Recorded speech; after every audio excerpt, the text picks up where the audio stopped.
You are now entering a doorway that was never meant to be found. A frequency between logic and fear, static and memory, truth and illusion.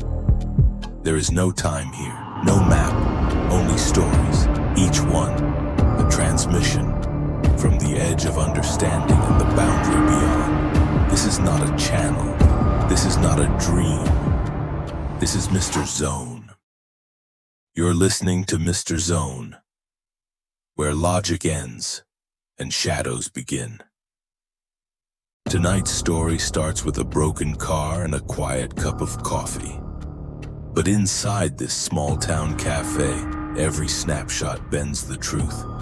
And one traveler will learn that sometimes the person in the picture isn't the one holding the phone. Claire Benson's rental car died 2 miles back on a washed-out highway. The mechanic down the street promised a couple of hours, maybe 3. Brindle Hollow, the map dot she limped into, looked like it had been forgotten since 1958. 2 blocks of brick storefronts, a hardware shop with cloudy windows, and a single neon sign glowing lantern cafe. She ducked inside, shaking off the wet. The bell above the door gave a half-hearted jingle. Muted jazz hummed from a radio behind the counter.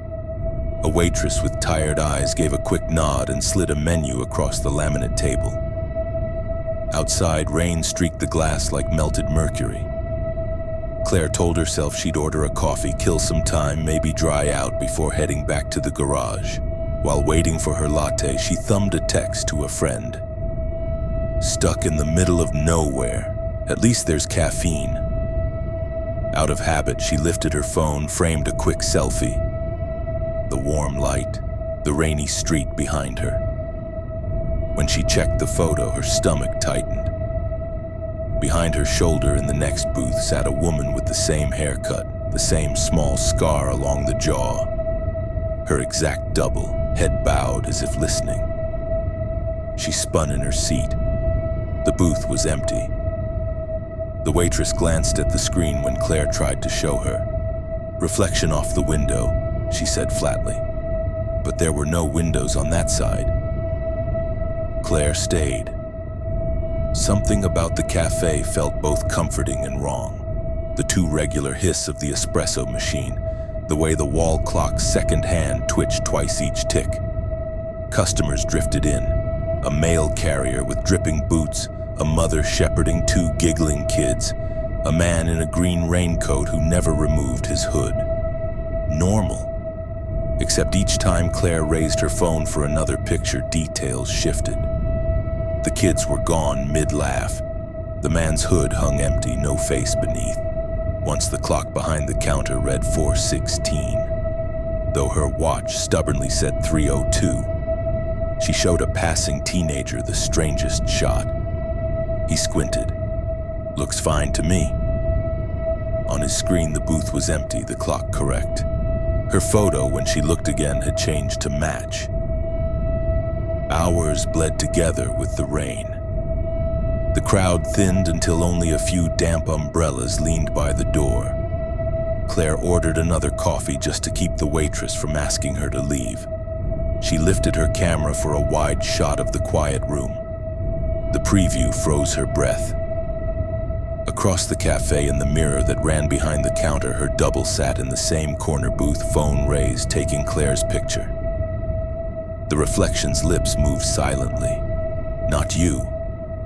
Claire whipped around. No one. But her phone buzzed with a new notification. An image she hadn't taken. A perfect photo of herself from behind, time-stamped 5 minutes into the future. Claire's hands trembled as she scrolled. Each new photo arrived before it should exist. Her leaning toward the window, her standing by the door, her leaving a tip she hadn't left. When she tried to delete them, the screen flashed, "Photo cannot be removed." The waitress returned with the check. "1 cup of coffee," she said softly, though 2 cups steamed on the table. Her eyes lingered on Claire's for a second too long, like she knew a secret she wouldn't share. The cafe was silent now. The bell over the door had stopped ringing altogether. The wall clock read 3:07, though her watch insisted it was nearly 5. The last of the customers slipped out without a sound. The waitress quietly locked the register and vanished into the back. Claire's phone vibrated once more.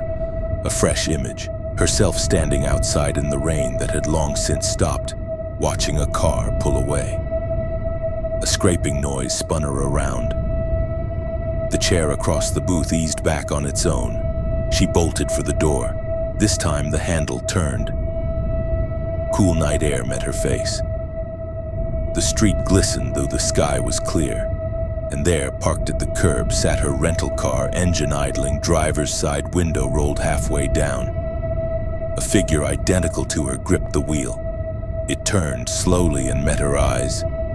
Her own eyes. Then gave a small, knowing smile. Headlights flared.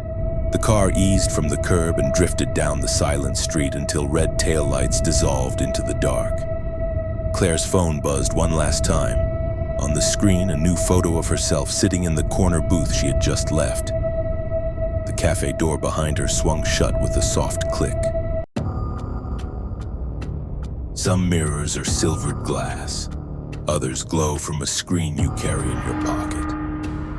Either way, they hold only one truth, that every reflection is waiting for its turn to live your life. This has been Mr. Zone, and the next picture you take may not be yours to keep.